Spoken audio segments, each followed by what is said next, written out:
Hey. There.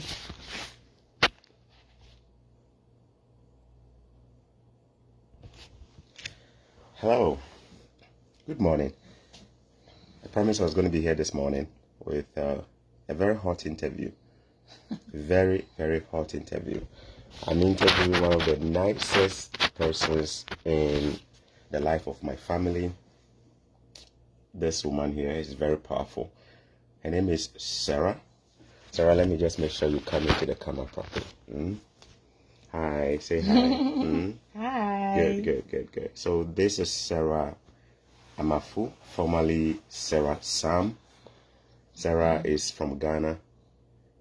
We schooled together. Yeah. We went to the same University of Ghana. We kind of knew each other back on campus doing our undergraduate studies. And we used to say hi, but we're not friends. We did the same course. We didn't even know we would connect in Canada. But here we are today as friends, right? Family friends. She's here visiting us. And with her family, her kids are here. They came to visit us. They live in a little bit in the northern part of Toronto. Yeah. So they came down here to visit us. They've been with us for the last few days. And today we decided to do... Great. It's been great, huh? Thank you. So I'm a great host, huh? My family is a great host. I'll mark you later. Oh yeah, but your family is great. Nice. Let me give you a little bit introduction about Sarah. Sarah has a first degree in political science from University of Ghana. She has a master's degree in Canada, also in political science. She's currently also pursuing another master's degree in divinity studies. In counseling at Tyndale University. So hoping someday she might become a pastor or something like that. Sarah has a passion for counseling. She has a personal Facebook page where she has a lot of followers. She counsels people on marriage and relationship. I'm going to post her page name down there so you guys can check her out. Her content is really, really good. And Sarah also has a unique voice. She is a great singer. I personally enjoy watching her sing. She has such a powerful voice. When she sings, you'll be wowed. Sarah is married with 2 kids, a girl and a boy. Very brilliant kids. She is very... It's okay. She's very interested in helping people out. And today we are hoping that she shares her own story of how she came into Canada. Sarah, welcome to Choco Millionaire. Choco Millionaire. Yeah. One thing people don't know about you is that you are the first person who subscribed to my page on Facebook. Really? Yes. And you are also the first person who liked and shared my first video. That's what friends are for, you know? Yes. Another thing, fun fact, is that this same location we are sitting now, I remember. a year ago, Sarah came to visit us and she asked that I interview with her on her page. So we did an interview advising singles about how to manage their finances, wealth creation. And I didn't want to do that interview. She forced me literally, and then she said I should do it. So after that interview, based on the feedback we got, she said, maybe you should start talking to people about this. So you kind of pushed me into doing this.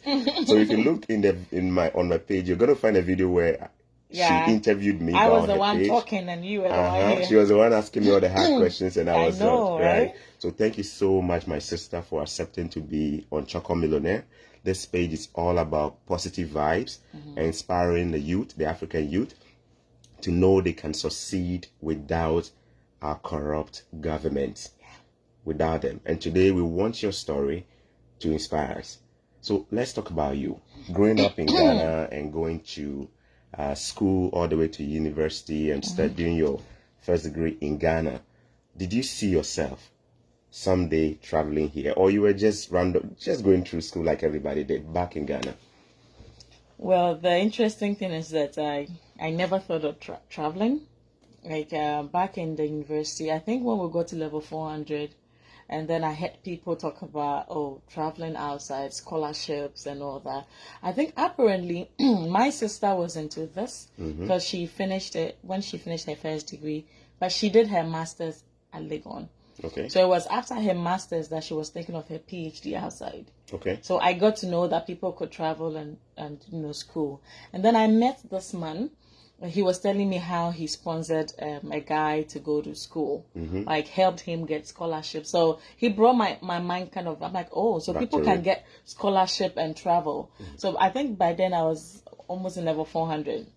So he told me that there is the government one, how did they call it? The one in Ghana that they sponsor, Get Fund. Yeah. But then, the Get Fund is a bit sketchy because it's hard to get. And then I heard most people travel and they don't even get the money from the government. So I'm like, okay, I don't want Get Fund. I don't want to go through all that. So I was like, okay, let me try other means. So I think level 400, I started applying. The first school I applied was to UK, Southampton. Okay. In UK. I got the admission, but there was no funding. Meaning you had to pay your own fees. I had to, and I wasn't ready for that. Like UK, I wasn't ready for that. They said they were going to see if they can get funding for, but I didn't get it. So the first school I applied to while in the university, level 4 was Southampton. And then that passed. And then somebody told me about Shanghai in China. Wow. So, but I had still not finished. You were ready school. to travel. Yeah, like I heard it. So I'm like, okay, let me try. So I applied to University of Shanghai, and I think I got the admission to. So there was a little mix up. Okay. So these things you really have to be serious when you are doing it, like follow up. I think I made a mistake or so, and they did a follow up. I didn't check my mail or something. You didn't check your mail, so you missed it. I was just doing it, so I think I missed the email or something like that. And later when I realized, I'm like, they sent me an email to do. I was like, okay, China, you people should take your stuff. I'm not going to China again. So that passed, and then I forgot about it. Yeah. Before finishing school and everything. So that was do you want me to continue? Okay, that's good. I want to tie in a bit with what you said in terms of following through with your application. Yes. I think I had an experience too. When I started my applications, I was mostly using my Yahoo. I had Yahoo too. And I didn't have a Gmail at that time. So what happened was that I will check my mail and I wouldn't find anything. Exactly. Not knowing they were flagging my mails and putting them in my spam. Ooh. And I wasn't checking that. And I had received an admission and I didn't even know it was there waiting for me. So I checked and it was like I was literally 1 day away from missing the deadline of accepting. Wow, right? So guys, this might be a piece of advice. If you're applying, please make sure that you are checking your mails and check your spam. You might have something going into there. Yeah. Thank you so much for just helping people to know if you're applying. Okay, take this piece of advice. Yeah, you can go ahead. Okay. So then you applied, and what happened from there? Okay, so after the Southampton and Shanghai or so thing, I forgot about it. Went to do my national service, and then I came back. I did my national service at Techiman. But people are here. Hi. So we have Anson Elvis. You're present. Thank you so much. Raymond Ajay, God bless you more. Keep the good work. Thank you so much, Raymond. We have a lot of people from Nigeria. Thank you so much, my Nigeria friends, for watching. Everybody in Ghana, thank you so much. Zimbabwe and Zambia, thank you so much for being in the building. If you are in Abuja, I say hello to you. Maitama district, I've been there before myself, so yeah, I love that place. I love that place, Maitama. Kubwa. All right, so let's go on. Okay, so after my national service, I came back. I was teaching in a school, and then a friend of mine, a very good friend of mine, Winifred Boama. Winifred Boama had played a key role in my life. Wow. So as at then, I was living with her at my sister's place because she had traveled a year abroad. Fauzia says I'm looking gorgeous. Thank you, Fauzia. So she traveled for a year abroad in Tanzania. So she was doing her national service at Legon, and I was working because I had completed a year before. So one day Winifred came back. She's like, I've been seeing most of our friends, and they've all traveled. They are doing their masters in Canada, in a school called Brock University, BROCK. Yeah, that was the first. I was like, is it Block or Brock? You mean you couldn't even pronounce it? I didn't, because I've never head of the school. How did you manage to pronounce Shanghai and then you couldn't pronounce this one? I'm like, is it Block or Brock? She said, no, it's Brock University. I'm like, so what's up? She said, oh, I spoke to a couple of them. They all said they went to do their masters there. It's good funding and all that. Let's give it a try. I said, okay, so what course should we apply? Because like by then I had just forgotten everything. Then she said, oh, most of them are applying for international relations, like political science and all that. Mm-hmm. So we started. And then now going through the application, statement of purpose and all that, it was a whole lot. I had to virtually write like you're writing the sample of the thesis. Yeah. Sample work, exactly. Sample academic work, about 15-20 pages or something like that. You had to put do it together. Literature review and all that. That's experience. And you had finished school, so your brain was not really there to go back and write. You were working. As I did, I was teaching little, because all I knew was, they like worrying me, my miss. So now I was thinking, which sample work should I do? Which topic? And then I chose EU. Okay. Like the EU and EPA, Economic Partnership Agreement.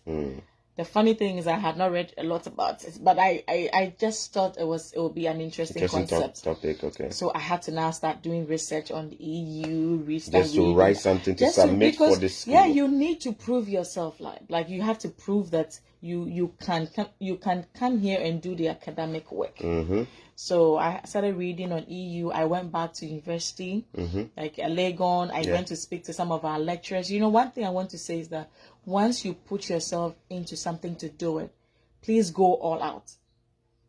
My sister taught me that because when she was applying for that scholarship was very competitive. The first time she had to write like as if she was doing a PhD. Okay. For the application. I saw the struggle she went through. The first one she did, they even denied it. Like they rejected it. She was like, I was like, wow, everything you put in. Then she had to do it again. But it was worth it. Because when she got the scholarship for 4 years in Germany, it was worth it. So I'm like, okay, I'm going all out for this. You're also going to go all out. I did. And I went back to Legon, spoke to the lecturer. Legon is the University of Ghana. So you went back on campus trying to talk to some of your lecturers to see how they can best help you put your things together. Good. And it's very good to reach out to people. Like, I think that I would say that every step you take, don't be a loner. Don't go alone. Okay. Sarah, can we pause you there? You've given us a lot to chew. First of all, that amazing person God used to bring this opportunity into your life the second time. Because your sister mentioned this kind of things to you, but it didn't really click until this friend, Winifred Boama. Sister, if you are watching this, God bless you. Yes. You were the angel. Canada too. You were the human being who was used as like an angel to bring the opportunity to Madam Sarah. Without you, Sarah, probably I wouldn't have met her today. God richly bless you, Winifred. I love you. Boama. I also had somebody play a key role. Somebody I didn't even know as a close friend. We were just like, hi. And this person brought this opportunity to my life when I was almost leaving campus. His name is Emmanuel Aburinya. God bless you, sir. God richly bless you. All right. And then as you were talking as well, you talked about going all out, sample work, motivation letter or statement of purpose. These are things I actually talked about yesterday, that they are documents you're going to be required to submit when you're applying to most schools in North America, Canada, US, and most schools. They will ask for a sample academic work you've done and a statement of purpose. And I did mention that it's a pain point. Many people have gone out of school for a couple of years. The grammar may not be there. Their writing passion may have been gone. Some didn't even do research. In your case, when you were applying, that was when you actually had to sit down, pick a topic, and decide to write on it now. Yes. Meaning you didn't have something already written. No, what I did initially, the good thing is that I did my research. Like I did research in Legon. You know, most people in Legon, I want to say this, because we are not mandated to do a research working level 400, most people want to do away with it. All right. When I was doing my research, like in Lagos, most people, why are you? Because we have the option of either doing a course, like two courses, or doing two courses or a research. And many people choose the easy way out. Yes. They don't do the research. They do the courses just to get a grade. Exactly. But my sister encouraged me. My sister, Victoria Sam, she's like, it will help you later on, so do it. Like, I struggled to do it because like there was no experience, and I think the lecturers were not, because people don't actually like do it. They just like, it's like if you want to do it, it's your own palaver. Like, you come here and you realize that if you are doing a research here, your supervisor is walking you through, even giving you materials. I didn't have that case in Ghana, so I really struggled like doing my own paper. I think I was doing something on women leadership or something. And it was my first, even getting literature review, it was a struggle. But at the end of the day, I did it. I think I got a B or so. I wanted more, but I think it was good. For your research. Yeah, like I think it was good for my first experience. So that gave me the grounding to at least do this very one. All right, good. Thank you. I think you were speaking to me when you said many people choose not to do the research. You didn't do that was me. I didn't do it. I have to give you a knock. You need to give me a knock. So, like you said, some schools don't make it compulsory to do a research when you are in your final or third year in a university in Africa. We choose the easy way out. I chose that. I didn't do it. I did the course and I had my A's and I was smiling, right? See? But when I was applying, then I realized they needed a sample work. And here I was. All I had done was 6-page essays I wrote to pass my exams. And I didn't have any work written down. But I did what you did. I quickly sat down and decided to write on. I think I wrote of food security. Oh. Something like that. Food security in Africa or something like that, And it was tough. Because here you are, you finished school, you haven't written. But the moment you decide to do this, you need to go all out, guys. I was sleeping very go late, all out. 2 a.m. Sleeping late and all of that. But this is the catch here, guys. If you have a sibling in a university doing a social sciences or a course, a degree, and there is a research company, we encourage you to do it. Do it. Don't choose the easy way out. Sometimes the easy ways out, you will always pay for it in the future. Right? It weighs a ton to be disciplined to do the research. But in the future, there will be no regrets.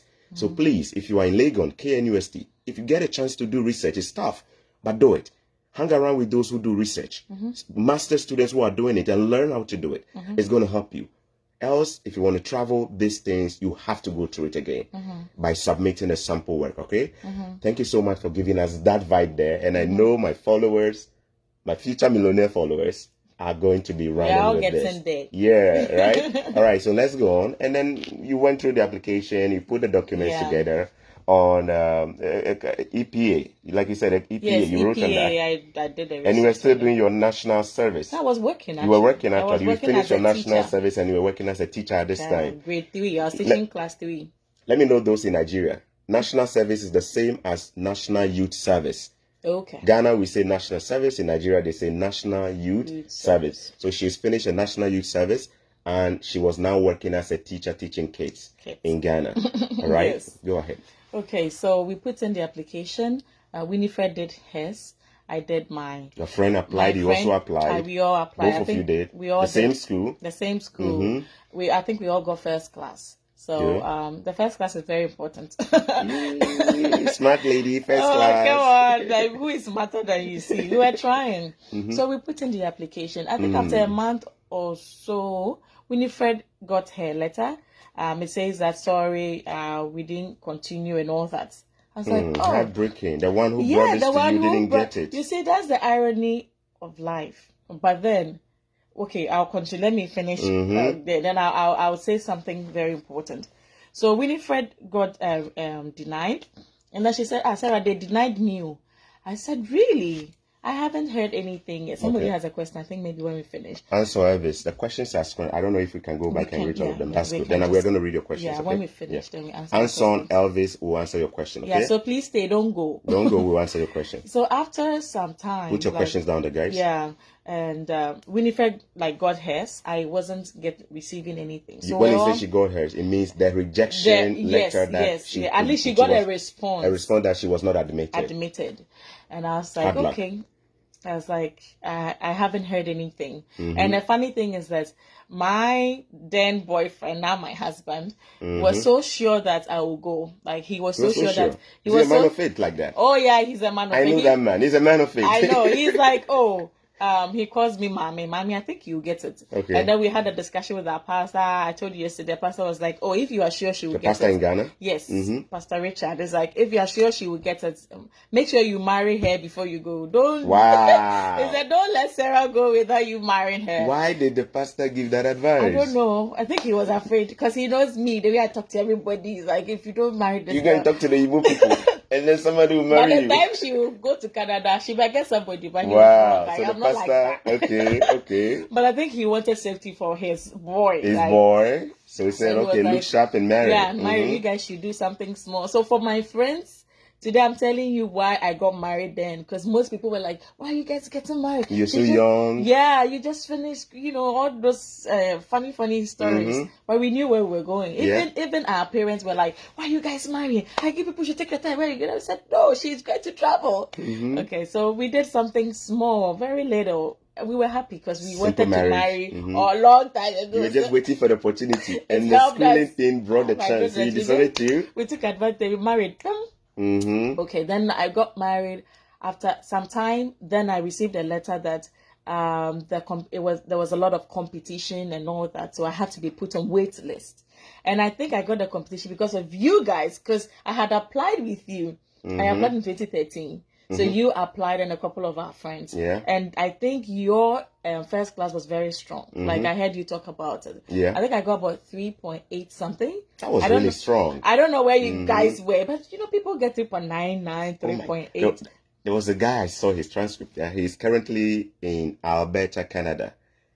From first year in Legon to, he only had one A-. I was scared.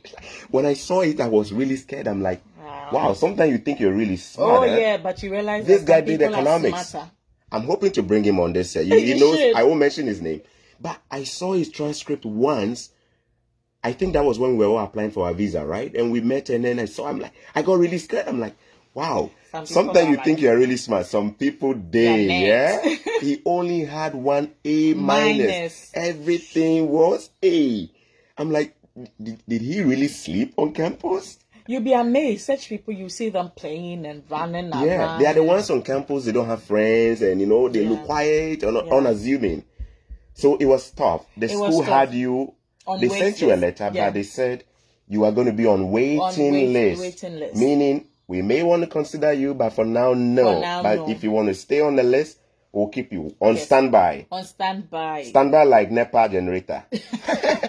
You on standby like generator in Nigeria, NEPA generator. Yes. All right, let's go on. So I was like, well, that is better than an outright rejection, right? Okay, so then, one thing led to the other. I got pregnant. And then you just got married, so pregnancy. That one was planned too, right? No, I think the pregnancy wasn't planned. It was a result of marriage. I just said that. You married and you were enjoying it. All right, let's go on. So you got pregnant, and what happened? You were on waiting list, you got pregnant, yeah? I wasn't even sure. You see, we talked about following up. Following up. Yeah. I totally forgot about it. Like, I was like, you waiting list, blah, blah, blah. I just forgot about it. And you went back to the classroom. You were teaching. Yes, I even got another job, like an administrative secretary with road constructions. I was busy and I got pregnant. So I forgot about the school. So it was my husband, God bless him, and God bless good partners. Because he was consistent. He was always checking the mail, because you have to open an account, the school profile and all that. He was always checking. Because for some reason, he had faith that I would go in. I was like, I'm done. Like, I didn't have any feeling for traveling, like that kind of thing. So he was consistent, checking. Then in April, I was due for delivery in May.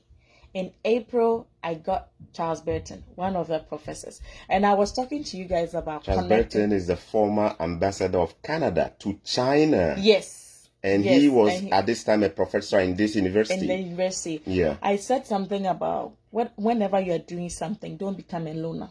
Don't be a loner. Don't pretend you know it all. Yes, don't do it all. Most Ghanaians, I know that because of our culture and everything, most people want to do things like secretively, like not telling. We're afraid somebody will steal our chance.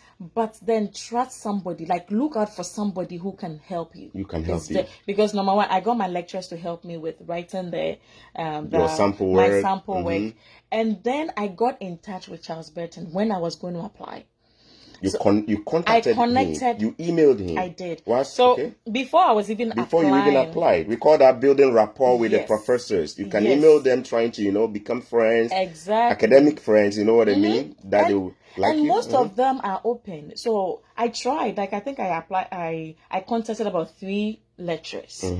And most of them were like, oh, contact Diana, like contact, Diana, like the administrator. Like, she Diane Leon. But Charles Burton got back because apparently he had a connection with Ghanaian students. So, and I think he likes girls. He likes girls more. Because I heard that international relations, they hardly give. I think we were the first. It was mostly boys who I was the first girl who Not to say there was gender bias there, but it's mostly the guys who were getting. The competition was tough.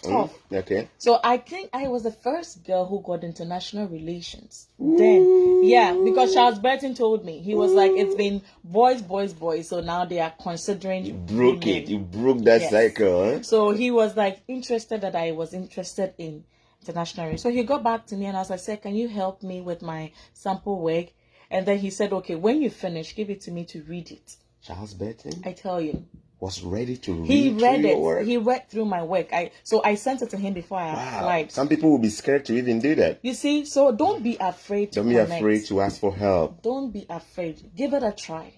If they reject, fine, you did your best. You did your best. So he went through my work. He even gave me feedback. Feedback on it. Can you imagine? Like, I've never met him. So it helped me with my application. So I have already had that rapport with him. Routine. So he got in touch with me first in April. And he said, hey, congratulations. And guess what? He was also part of the board of people. Like those admission board. So for some reason, I said yesterday, I got connected with the right people at the right time. God send them. And God I had favor. Them. So he had already read through my work. We have already had a connection. And he was part of the admission board. Yes. So he got in touch with me. He was like, hey, congratulations, you got admitted. My girl. And I was 1 month due, like, to deliver. 1 month due to deliver? It was 1 month How big was your tummy? No, not too big. Like, then I was very, I'm a slim girl. Was it longer than Africa? No. Very short. Like, it was a cute pregnancy. So you were 1 month away from giving birth. Yeah. You probably were so heavy you couldn't do much. Yes. And then you got this. I got admission. He said, hey, you've been admitted. You're going to get the official letter very soon. I remember that. I don't remember the date. Because like my sister had just returned from Germany. I was so excited. But at the same time, I was excited but confused. Because now I'm going to have a newborn baby. And we were wondering. And then we were living at my parents' place because of my pregnancy. So now we're wondering, you're going to leave your baby, 3-month-old baby. Who is going to take care of the baby? Is the baby going to be with my husband or with my parents or with his parent? And my parents were like, the in-laws were fighting among themselves. Like, I will take the baby. I'll take the baby. It's funny. To allow you to go. Yes. So my mom wanted to keep the baby. You were conflicted at that time. I tell you, I was excited, but as a family, like my husband and I was like, so what's the way forward? Yeah. So that was, we got the admission. Should I continue? Let's pause here. Let me take some questions. Else we're going to have a long pile of questions. Guys, please put your questions down. You are good at this. You mind scrolling for us too? She's really good. She does it all the time. So let's start from the beginning and see if we missed any questions. So these ones were like, God bless you. Keep the good Gandhi work. Lee. Okay. And Daniel Kwesi says, I'm here too. Fazia says, you're looking good. Fazia is our friend. Fazia, thank you for tuning in. And Jesse says, I'm here live. Jesse is my in-law. Thank you, Jesse, my brother-in-law. Yo, bro, from Terry. Kojo says, you are an inspiration. Bless up, bro. Thank you. This one says, Nana Justice, thank you. Let me read that. Yeah. Great men are those who inspire, make others feel, and think that they too can become great. Wow. God richly bless you, Choco Millionaire. Thank you so much, your future millionaire, Nana Justice. Thank you for joining the millionaire clan. Okay. Yeah, good. And one says, bless you, Sam. Gennaro, he's one of my top fans. Gennaro, thank you so much. Nice. He said you are blessed, sir. Thank you so much. Do you want to Anson Elvis, your question I think is a very good one. Very good one. Anson is asking, Anson Elvis, is the sample academic work the same as a proposal? Yes and no. And no. I like to answer that. Now, some schools who state specifically you need a sample academic work. It means so long as it was written by you, not something belonging to somebody that you want to copy, and it looks academically well written. Like I said yesterday, close to 20 pages, properly referenced, and it looks solid, you can submit that. That is what we call a sample academic work. A proposal, on the other hand, is actually you telling them what you are planning to go and research on if you get the chance. So basically, the proposal is you telling them that when I get a chance to become their student doing the master's, this is what I'll research on. So the proposal is more specific and telling them you want to do this. Whilst the sample work doesn't necessarily have to be the same topic, but it shows your capacity and your ability to write academically. I hope that answers. There are some schools that may ask you for a sample academic work without a proposal. There are also some schools that will ask you for a proposal, just so they can see whether you have a plan or what you want to study and all of that. So I hope that explains. Is the proposal not the statement of purpose? The statement of purpose is a one-page document where you sell yourself. Okay. Whereas the proposal here is normally about the research itself that you want to do. So the statement of purpose is a one-page document where you kind of sell yourself and say, my name is Anson Elvis. I am applying to this school because of XYZ. I'm one of the best from my university. I love research. This is what I want to research about. You know what? I think your school is the best. And I think when I come, I'm going to be one of the top students. I believe in this. This is my goal in life. Convince them, Tell them why you should be admitted. I came across a letter written by Kwame Nkrumah, the late Kwame Nkrumah, when he was applying to go to Lincoln University in the U.S. Wow. They wrote back to him and then they asked him why he should be considered. Man, that letter is... Where did you get that? You have to let us somebody posted it somewhere and I saw it. I wish I can. I'm going to post it one. It was so powerful. Like, our forefathers then, they were smart. They were really smart. They were really smart. He wrote it like a philosopher. It's one of that. When you read the one pager, you go like, wow, we want to work with this guy. Yeah, he's smart. He's going to be an asset. It wasn't about big English. It was something that will give you something to think. Nice. That is the statement of purpose. Is you selling yourself in a one-page document. It's like your manifesto. Convince them. Your student manifesto. Convince them. In other words, there are so many people. Tell us why we should pick you. Does it make sense to you? All right, thank you so much. It says that does it apply to master courses that would not include a final thesis? Yeah. Yes. Statement of purpose is most likely a requirement for all applications where you need funding. Some of them, even if you don't need the funding, they might just. So always remember, check the requirements of the course. They will write down if you need that. They're going to write it down. Okay? And remember what Sarah said. Don't be a loner. Loners are so secretive. They may be mean-spirited without even knowing. Loners think they don't need anybody's help. You see, I'm Christian. I believe this. James 4:2. You have not because you ask not. I believe that so well. Sometimes you need to just have trusted friends who will be your accountability police officers, meaning they will hold you accountable and inspire you to keep going. When I was doing mine, I had one or two guys who were with me and we were all charging each other like batteries, right? Yes. But imagine if you're doing it without anybody. Sometimes it's so easy to give up, guys. You don't want to travel this journey alone. It's too stressful. You don't want to. It's too stressful. Have one or two people you track. Look at her. Her accountability police officer was Winifred, who encouraged her to apply and did application together with her. And she unfortunately had a hard luck. She didn't get it. But Sarah went through. At some point again, the husband was the one checking the mail. Yes. I almost missed again. I'll tell you about it. Some of us are so secretive we don't even trust our partners. Huh? Yeah. We don't even want to share passwords. We are so afraid of the things. I know a friend who was applying for school and he wasn't ready to tell the wife. I'm like, are you kidding me? You don't tell nobody. Sometimes we also believe in superstition too, right? That the witches and our ancestors will come hanging. They will hijack the application. Guys, all we are saying is that know who to trust. And have somebody who can fire you up when your fire gets dimmer. All right? Yeah. Thank you for your question. There. Now, let's mind going on and see if we have another question before we just jump on again. Okay, so wait. How do I say we've read this one? Oh, why is it? Okay. Yes, that is why I have my problem when I'm doing this. I always struggle to find what I have professional diploma in marketing UK qualification from Chartered Institute of Marketing. Okay. So diploma, we'll talk about that in one of my series, right? Yesterday I covered the degree guys who are going on scholarship. We're going to get to those with diploma and what they can do. Okay, yeah, he was asking about what are his chances. Gandhi Lee, what are my chances and possible way out? Maybe he had a question before. And he's teaching in Thailand. I'm teaching in Thailand. Gandhi, I think I have an appointment with you. Your brother asked you to connect with me. I'll be talking to you more so that I can assess your credentials and see what. But remember, guys, scholarships, like I said, first degree holders with good GPA, first class, second class upper, which is strong. Even a lower class, you have a good chance, provided you carefully choose the school. You need to, and provided you put your documents together. And right? And you have to write a good statement of purpose, a good sample work and all that, because they might speak for you. They might speak for you, even if your grades are not the strongest. Your other documents should be really, really strong. Good. Yeah. Thank you so much. So then you got that news.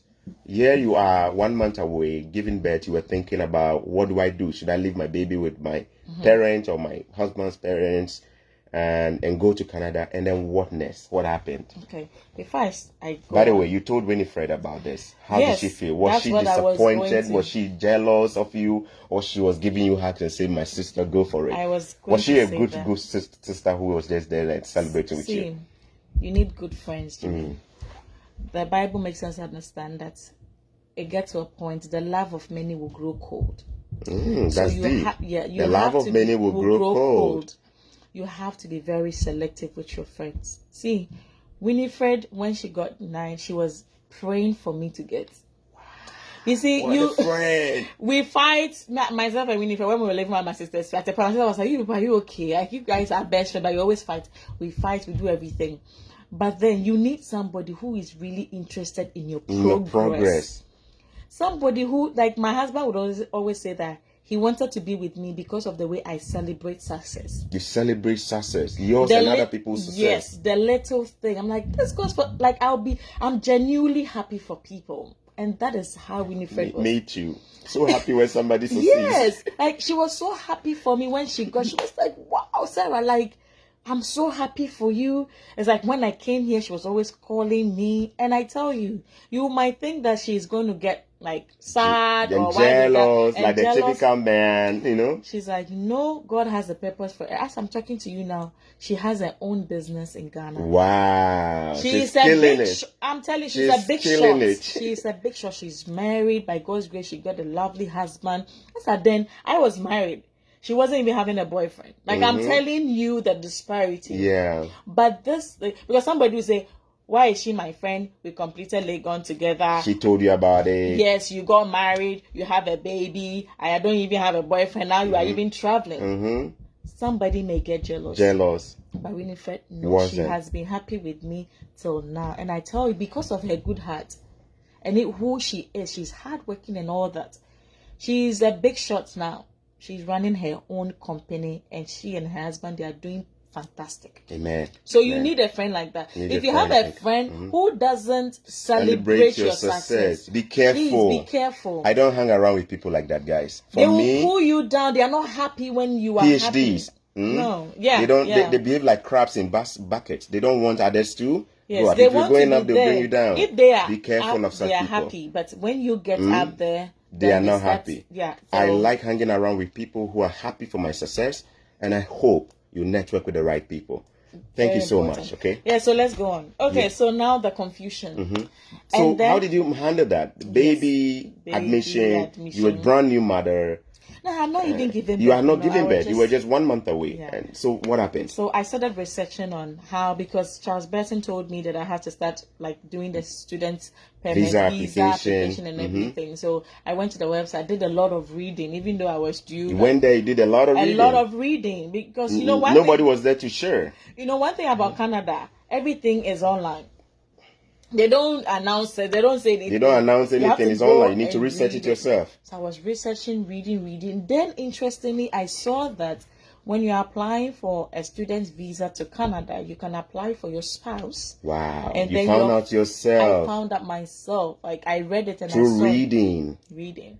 So I saw it that your spouse can come with you with your family, like children. And I went to my husband. I remember, I'm like, do you know it's possible that we can all go together? Even though you are the one who got the scholarship. Even though I was the one who got it. Then he was like, so if any of my friend is watching, because most of them kept asking, how did all of you come together? When you were the only one with the scholarship. I was the only one with the scholarship. So Norbert was like, really? Like, I said, I saw it online. Yeah. So then I did digging, researching. So with my cute 9-month-old pregnancy, I went to the office, the one at, where is it? Jawulu Junction in Accra. I went there. Jawulu Junction. They are not their office per se, but their visa processing center. IOM. I even got lost. I went to the one at Circle, like where you're going to Circle, where the embassy is. When I was so tired, you can imagine. You got lost. I got lost. So I thought that was where they did it. Like, so when I went there, they said, no, we don't do the visa application. This is just the embassy. Go back. And I went back. Me too. I went to the one on the Accra stretch if you're going to Accra. Yeah? Yes. When you pass the bridge. Is it Akwaje interchange? Yes. I used to always be in the trotro or somebody say Danfo. I used to be in the Danfo, right? The Danfo bus, And I used to see the embassy there. So in my head, I say, okay, this is where the Canadian embassy is. So when I was applying, I went there. I didn't know they were not allowing anybody there. They have a different place where. Yes. So I think that is where the Nigerians also come. The West African region, they all come to Ghana to process their visa. Yes. They come, Benin, Nigeria, they all come to Ghana to process it in Ghana. No wonder there's a lot of queue. So, like, moving on, I went there. So you went there. And then I asked them that this is what I saw on your website. You read this on website. Is it true? Yes. Is it true? And how do I go about it? Because I'm in a tight situation. It would be a blessing if I could go with my husband. Heavily pregnant. Can you advise me? It seemed impossible. It seemed impossible. Yeah. But you just tried it. I went there and the guy, I got a good guy too. So guys, praying to meet the right person at the right time is always important. Pray to meet the right people at the right time. So the guy was very good. He explained everything to me. The application, he was like, so what we do is that you apply, the student. Principal applicant who got a scholarship, you apply. For a student's visa. You apply. So you apply for a student visa. Okay. Yes. And then my husband applied for open work permits. Your husband, who did not have any admission, no business with Canada. No. He applied for open work permit. Yes. That means it allows him to come and work. Whilst you are schooling, cracking the books. Yes. Okay. And then my baby, your newborn. My newborn will apply for visitor's visa plus a temporary residence visa. Your newborn, barely how many weeks on you were yet to even marry. Yeah, I was yet to get birth. Yeah. But your newborn was going to also do a different application called visitor's visa and a temporary resident visa. Because why did you have to do the plus? Yes, because if you do only visitor's visa for the child, they are going to deny the child because it doesn't make sense. Why would the mother be schooling, the father working, and the child going to visit? So they would deny you. And most people why is the child only visiting? So you need to add the temporary supplementary application that will say not just visiting, but to get a temporary stay. Yeah, so the guy explained everything to me, and then I was like, so should I apply with my husband now? Okay. And then when my baby comes, I apply, and he was like, no, Canada loves the family concept. Canada loves the family concept. The family concept. So do it. So don't leave your baby behind. Do it as a family. And now then the other confusion was like, I'm going to give birth in May. I'm supposed to be in Canada in September. You're going to give birth in May. But June, July, August, September, 3-4 months away, you needed to be in Canada. And at this point, you had not even applied. No. Okay. And you know Ghana, I need to now do a birth certificate for my child. You know that one alone can take forever. And then now do a passport. That one can take forever. It's slightly better now. Applying for passports in Ghana is a bit better now. We must give props to the government. They've done a lot of work in that area. It's much quicker. But at that time, it was stressful getting a passport. Yeah, because you need to pay connection men and Goro boys. Because it took more than a year for me to get my passport. So I was like, my God, when am I going to get a passport for my daughter and then apply for this? Wow. So I would say this, because of this, I had to opt for a C-section. You opted for a cesarean section. Because I needed my child to come at a a certain time so that I can do this. Man, you plan things. You were planning things, and God was leading you on, huh? You go all out, Jimmy. You go all because if I was just waiting for the natural birth, what if she decides to come not to come early or December? I tell you, all the frustrations. So I think the doctors were not ready to do it because they were like, everything is fine, the baby is fine. And everything, why do you still? And I told the doctor I'm traveling, and the doctor said, if you are traveling, then you pay more for me to do this for you. I'm like, it's still worth it. They're going to give you premium charge because you're about to go. Because yes, and you are pushing us to do it. So at the end of the day, I thank God that I was able to deliver. And then I'm going to answer this question, please. Were you afraid going into the C-section, knowing how our system back in Ghana? Here you are about to travel, then you are going to go under the knife. Well, were you afraid that? No. Did you have any fear, or you just had faith that God was going to deliver your baby? In fact, for me, I'm weird. I prefer the C-section to the natural birth. Okay. The reason being that Ghana, the natural birth is life and death. It's life and death. I saw this with my own eyes. My sister had a terrible experience with her firstborn. And I'm like, I'm not ready to go through this. And the good thing was that I delivered in Winneba. They had built the new hospital, brand new hospital with new facilities, equipment, and everything. And I had a nurse midwife friend there, so she could guarantee that it was good. She guaranteed that hospital will give you the best. Yes, the doctors and everything. So I was more at peace going for the C-section than going through the natural labor. Thank you. So, C-section, you can tell. Guys, let me make sure you see her. Let me turn the camera a bit. She's giving birth. Two. I have two. C-section, but you see how she's looking. Yeah, it's not a crime. It's not a crime to go through a cesarean section. Yeah. The system in Africa is so unreliable. So if you have to make the right decision about C-section, don't feel you are less of a human being than somebody else who does a natural. Yeah, the whole it is stereotyping the safety of the stereotyping thing. We need to shame that. Medical advancement makes it easy. In fact, my own case were born through C-section. I had a brand new baby last week, Friday. Cute a boy, one. Very cute boy, John Henry, and he was birthed through a C-section in less than 30 minutes. Mother is good, baby is good. It's not a crime to have a cesarean, so long as the hospital is doing a good job, okay? Yeah. Now, thank you so much for sharing that. We're going to continue that bit. There are a lot of questions coming in. There are people watching from UAE. Humble Smith Jr. is watching from UAE. Scotch Tete, you are watching us from Suhum in the Brong-Ahafo. No, Suhum is in the eastern region of Ghana. And that's Clement, right? Clement Nyanzu. Scotch Tete. Ganyobi, do your thing. You're asking a question. I think this is a good question. So please, it means you can apply for work visa without a job offer. Yes. No. Work visa, open work permit. It's actually called open work permit without a visa. In fact, they will give you a visa plus the work permit. But here is a catch though. If you're applying like that, it means your spouse is the principal applicant who probably got a scholarship or an admission and is coming. Yes. So long as your other partner was the one who got the admission. So here, the husband was relying or coming on the ticket of Sarah. Yes. Do you see that? But you can't just go and apply for a work permit once you had no business in Canada. They won't give it to you. They won't give it to you, okay? Yeah.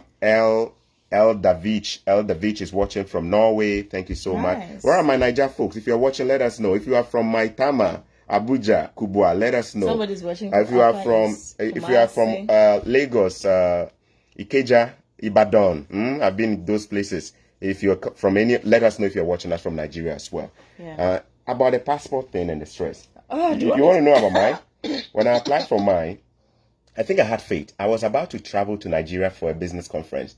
So I needed to do my passport. But that was before my admission came. So I was just traveling for a certain business seminar in Nigeria. I went to Lagos and Abuja. So I needed a passport. I didn't have one. And when I applied for it, it took forever. So I had to, Ghana and the corruption, right? I went to the office and they said I needed to pay money. The people working there were actually demanding money. Yeah. So guys, I ended up having to pay the money and I did. Finally, the passport came. I made a mistake of not opening it there. And for some reason, I felt I should get home before I open it. I got home and then my nationality instead of Ghana. They made it Gabon. I was so incensed. How on earth could you make my nationality in a Ghanaian passport Gabon? Come on, and you did that in Ghana. So I called. I'm like, you took this money from me and you didn't even pay attention. And here I was 1 week away. I had to travel to aero contractors to Abuja, and I'm like, but finally they got it fixed, and then I had it. So now it's much better. Guys, the lesson in here is this. If you're a man of faith or a woman of faith and you think you want to travel, get your passport now. Now, yeah. Don't wait. Don't wait. No, it might just delay you. You don't have to wait for an admission before you start working on your passport. Some of us don't even take steps of getting our passport because we don't even believe we can ever travel. Please, get it down. By getting it down, you are saying, I'm sowing a seed of faith. Yes. And I want to go. Thank you so much. Now, you got all the information. Push that. Sorry? Yeah, that was because I wanted your tummy to show for them to really appreciate the fact that anyway, so let me get it. We are using my phone, My S10 Plus has done a good job for me so far. All right, so here you are. You went there, you got all the information. You now found out that was you. You researched. Nobody helped you. You went online, you did all the research. And then you went there to confirm whether it's true that you can add your husband. Not being a loner. You went to double check that. Yes. So at that time, if Choco Millionaire's page was running, would it have helped you? Oh, yeah. But now because we have I a page like this information. sharing. Yes. And guys, when it comes to traveling, people charge money, ridiculous money to help people. Yeah, the agents. There are all kinds of people who make a job out of this. Yes. And they charge crazy money. And we are giving you this for free. Remember, don't keep it to yourself. Share. Even as you are watching this, share. We need more people to be blessed. Yeah. We need more people. Don't be mean-spirited. You may not know. Share. Givers never lack. Sharers never lack. Please share. All right. So let's go on from there. You confirm. Now you know you can add your husband and your yet-to-be-born baby to come as a visitor plus resident. Yes. All right. Resident. Then what next? So you apply. So I when I gave birth, by God's grace, I had favor. I was able to do the birth certificate and the passport within a month, which is not real in Ghana. But, that's another story. I don't want to go into it because it's going to take almost all the time. Yeah. So I applied. My husband applied for the open work permit, student visa, and then I had to apply for my baby because you applied for your baby. Now she was born. Yes, my husband had to do his application himself. Because the mistake most people do, you think that listen here carefully. Yeah, most people think because I am the principal applicant, I have to do. You have to apply for everybody. No. Once the person is above 18 years, they have to do it. But they will ask who is coming with you. Yes. Then you say me. You. So it's like spouse name. I'm there. I'm the principal, but he had to do the information and sign it himself. The signature is very, very important.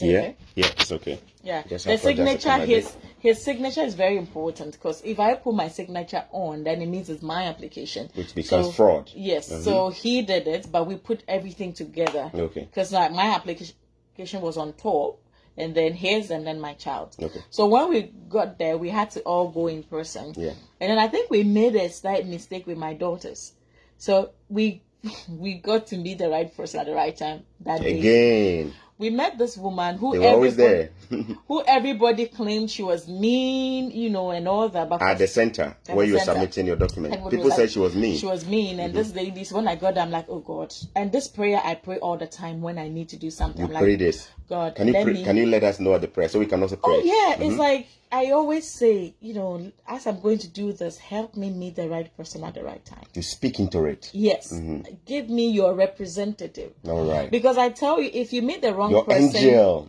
If you meet the wrong person, they can twist your destiny. That's true. Like even your destiny. Because imagine what the lady did was that she went through all the documents, and she even told us that, you know what, I'm not supposed to do this. I'm not supposed to because what we are supposed to do is that you bring it, we take it, and we just file it and we send it to them. But for some reason, she was like, let me go through it, make sure that you did everything right. So she took my application, went through. She said, okay. She went through my husband's own, checked the signatures, okay. Then she went through my daughter's own. Then she said, no, you didn't add. I think we didn't add the temporary resident visa, or we didn't add information. Then she said, you missed this.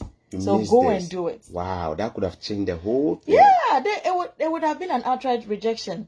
And we're like, wow, thank you. So we went to, there was this Royal something. Royal Fiesta Hotel. That's expensive one. That expensive hotel. They had an internet, but it was worth it. We went to, like, you sit there 30 minutes, you are paying over whatever. You were paying to use the internet there? Yes, Ghana. Just to quickly get your application so we went there and fixed it and everything. We printed it and we brought it back to the same lady. Then she went through and she said, yes, now you are good to go. I'm like, wow. Right. If we had not met this lady. Let's stress this part here, guys.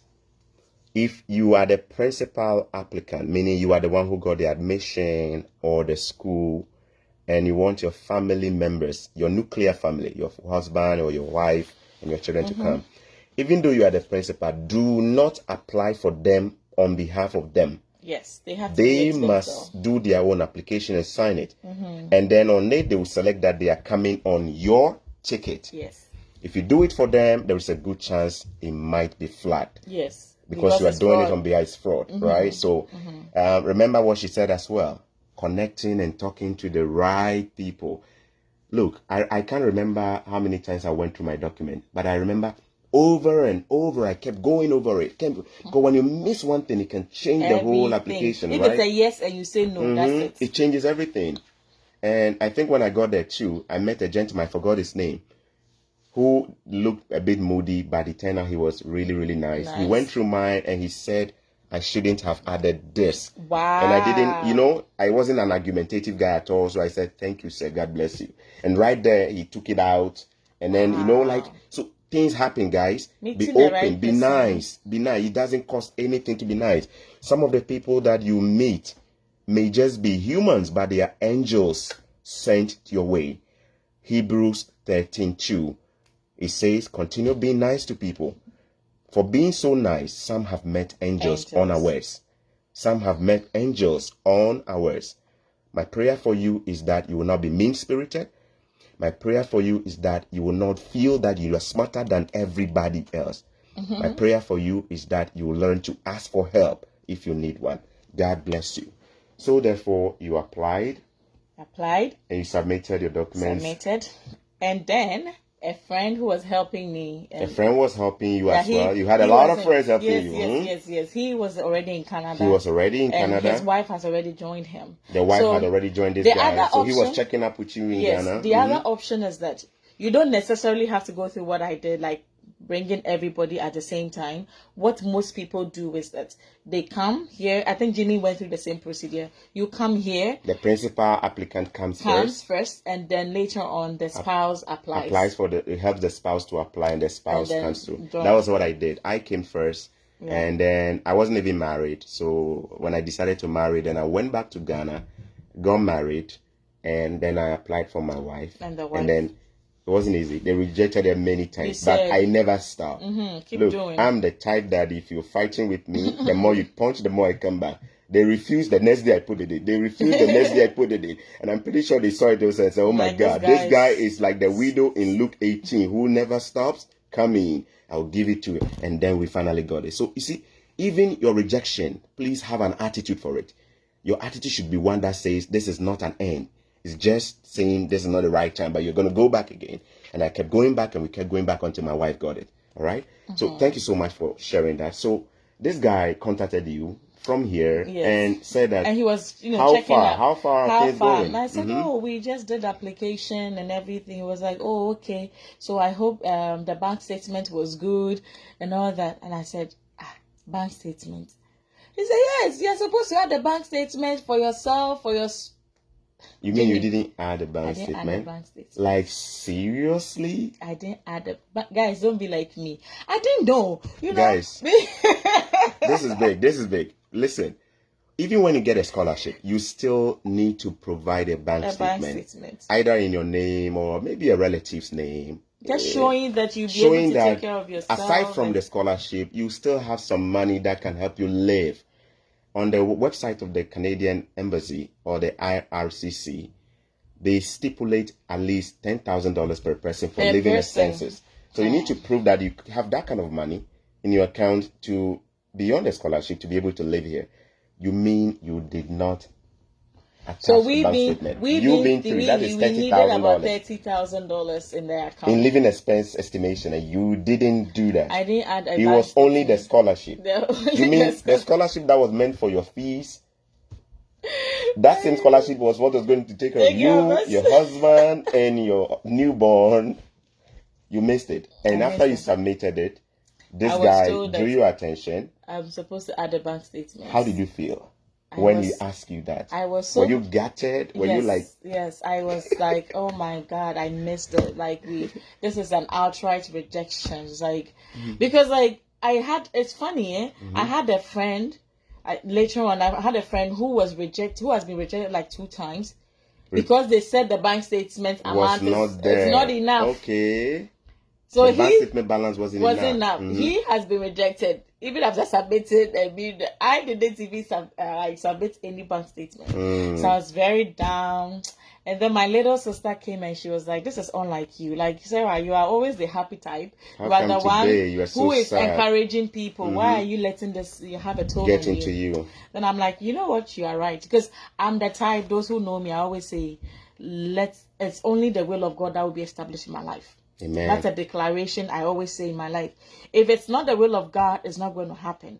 If it is the will of God, it's going to happen, and I have no questions to that. So I told God that, okay, fine. I didn't submit the bank statement. In fact, we didn't even know, that we had to submit the bank statement. So you should have known it, but you missed it. I didn't know. And for some reason, I don't think I even saw it. You see, sometimes they put in the required documents. The required documents. We checked everything. That, There was no bank statement. So guys, in ours. Please, even when you get a scholarship, you still need a bank statement.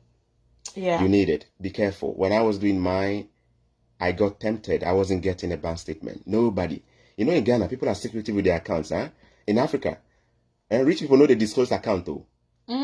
Rich people know the disclosed account. In the PSA, if in disclosed yeah, the family members are going to you understand? Kill him, So people get money, but they know the disclosed Yeah. In Ghana, I asked. It's so frustrating because in my family, nobody had it. And I needed somebody to guarantee for me who will release their personal bank statement to you without knowing you. It was tough. And this is where a lot of people get tempted. Some go for fraudulent documents. I caution you, please. You don't want to do that. I know somebody who had a full scholarship but was caught up in something like this. Do not go for a fraudulent bank statement. They are so sophisticated now, they will catch you. Yeah. And when they catch you, they'll slap you with a 5-year ban. Wow. Meaning you cannot, in fact, after that, there is even a slim chance you get to Canada again. If you don't take care, so keep pushing, keep asking. And remember, keep asking and keep praying. God will send helpers your way. You submitted it. You couldn't have done anything. Now you can't. Once you submit the application, you cannot update it. Yes, you can't. That's why you need to be very thorough before you submit it.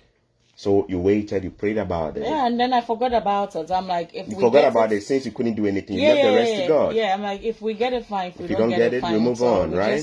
Maybe you reapply again if you don't get it. But what happened? So by August, we got the response that we should go and do our medicals. You got a response in August, and school was starting in September. A month away. Yeah. In August, you had an email to go do your medical. How did you feel that day? Were you jumping? I can't even. I remember my husband's phone. I don't remember my own. He was at work, and then when I got it, I sent it to him, and he was telling me that when I sent him the email, he just went to the corner. Watch it. He said, okay, well, let me not be too excited. It's just medicals. So we're like, okay, it's medicals. Like, you can never tell. So, but I was told that once you're asked to do medicals, like then that means that because if they don't want you, they will say no. Yes. But normally if you get a medicals, it means, guys, you are almost there. So long as there is no problem with your medicals, they will give it to you. Okay. Yeah, mostly. Yeah. So you were excited. You were jumping. Very excited. We went to do our medicals. Now we were waiting, and then it came. Akai Clinic. I did mine at Akai Clinic. Yes. Close to the American Embassy in Ghana. Yes. Jimmy. So we're there, and then the letter came. All 3 of us got it. All 3 of us. Like the newborn. How old was the baby at that time? She was 3 months. 3 months old by then. Okay. She was 3 months. Did she know? Was she celebrating, or she doesn't know anything? She was just drinking breast milk. She was just drinking breast milk. So I got it. My husband got it. My child got it. this thing seemed impossible. I told you, because but God did it. Before, we were just laughing because we were in Kaswa then. So my husband and I would be laughing and say, hey, it will be funny. It will be like from Kaswa to Canada, Kaswa to Canada. Then we would just laugh. Like my husband and I, we have this thing we normally do. If we are looking like for a prospect, like something in the future, we start celebrating about it even before it happens. So we will be reminiscing, we'll be fantasizing. So this will happen. We just make fun of it. Yeah. But, for some reason, it boosts you and it prepares you for that moment. So for us, even if we don't get it, we love the fantasizing aspect because it makes us happy. But this one, interesting. The feeling was something else. And that day when I told him that it has come, he said, "Our workplace." He would just look around and said, "I'm leaving to Canada." He was telling people. Like, no, he wasn't telling people, but within himself, he was saying, "I'm leaving to Canada." Wow, I'm leaving this place. I'm going to Canada. Like, is it real? And my mother was like, I told my, because we're living in Kaswa, my mother was like, so you are trying to tell me that just as we are living with you guys here, in a month, all three of you will be in Canada. I would never believe this until I see you guys at the airport going to board the plane. You won't believe until you're in the plane. Yes, like all the process, you see, we were going back and forth doing the birth certificate, the passport, the application, medicals, and then she it was just a fun. Like for my whole family, it was like, what are you guys doing? Yes. But then when the visa came and I went and I took the passport with the visa, that day when I took it, I carried it quietly. I started like, I had the bag with me like because you didn't want any armed robber to come and snatch it from you. I had all three passports with me. I had left I was holding that. I remember I went to sit in the trotro. I was just quiet like this. Yeah. I was like, you're just quiet.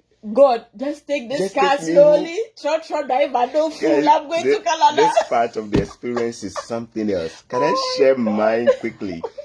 When I got my medicals, I felt the feeling was something else. I couldn't believe my eyes. I went back and I read it, and I was on campus. I was on Legon campus. I had finished school, but because of joblessness and I didn't have anywhere to go, joblessness, brother, I was still sleeping and perching with friends. Perching means begging people, can I sleep in your room, on your bed with you? And I was still on campus. People used to see me and they were like, you finished school, what are you still doing here? They had no idea I was homeless. Oh, wow. I was a graduate, but I was homeless. And I was sleeping around campus. But there are many people who have finished school, they have nowhere to go. Yes, they are just walking around on campus. You see them You see them and you think they are doing research. No, they have nowhere to go. So when I got this, and then I did my medicals, and then I got a visa, the feeling, it changes everything. It's so humbling, huh? It's such a humbling. It's a feeling of, is this really happening? Is it happening? And then it changes everything about you, not pride. But then you become so careful. Hey, when you sit in a danfo or trotro, you are careful. If you are in a matatu, if you are in Kenya, you know what I mean by matatu, which is your trotro. You are careful. Now, when few days before my traveling, I was in Kumasi at that time, so I needed to come to Accra a few days before my departure. The car I used, the transport vehicle I used, the driver was crazily speeding and talking on the phone. Oh my God. In my head, I'm like, do you even know who is sitting in this car? I rebuke you. You are not going to destroy my future. I will not be dumped on this street like a potato or like a watermelon. Yeah. I remember I spoke to him and I said, if you don't stop speeding, I'm going to call the cops and you're going to be stopped. And he kept speeding. I actually got him arrested. Oh, wow. Yeah, I called, I made some few calls and I said there is a speeder everybody was watching me. Before we got to Linda door, the police were there waiting for him.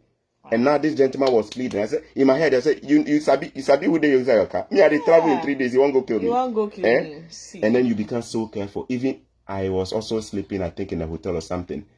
And I was so afraid. Like there was that kind of feeling. The prayer I was so afraid. It's like, God, protect us. Protect me. You're wondering if something. The day we had to travel, and even with our traveling, because everything happened so fast, the ticket was so expensive. Mm-hmm. My sister jumped in right away because she was in Germany. She was like, I'll pay for your tickets. Wow. Yeah, you know that was a huge burden gone. Oh yeah, she paid for myself, my husband, and my child. Like later we paid her later because like it was too much. Yeah. I didn't want it to just go like that. I'm like, no, let me pay you back. Mm-hmm. So I did, but it was such a relief. You know, guys, I want to say this. My story, I would say, is a story of grace. Like with all the procedure we went through, somebody was laughing like from Kaswata. It was so humanly impossible. From Kaswa to Canada. Yeah. It's it's humanly impossible because like I know a couple of friends who have tried this method of applying for themselves, their child, and most of them get denied. Mm-hmm. And the fact that I didn't even add a bank statement and the whole thing, it was just divine. What I want to tell you guys is that what we are doing is to give you information, because the Bible says that God determines the times and seasons and the place. Powerful. Of every person. Okay, so what we are doing, that maybe where you are right now, you're not supposed to be there. Maybe you're supposed to be there in a different place. So this is to help you move. This to help you. But the other aspect is that maybe you are really supposed to be where you are at the moment. Maybe you're supposed to be in Ghana or Nigeria. Maybe you may be trying and it won't work. Maybe God's will is you stay. You stay. So guys, don't get yourself frustrated. Like we have a friend. Maybe when I mention you know him. He applied for school several times. Like, I think his GPA was even higher than Better than ours, huh? Yes. All the schools you can think of. He started doing the application way before I did. I applied to only Brock, like in Canada, and I got it. Different schools. He still didn't get it. Did he get frustrated? No.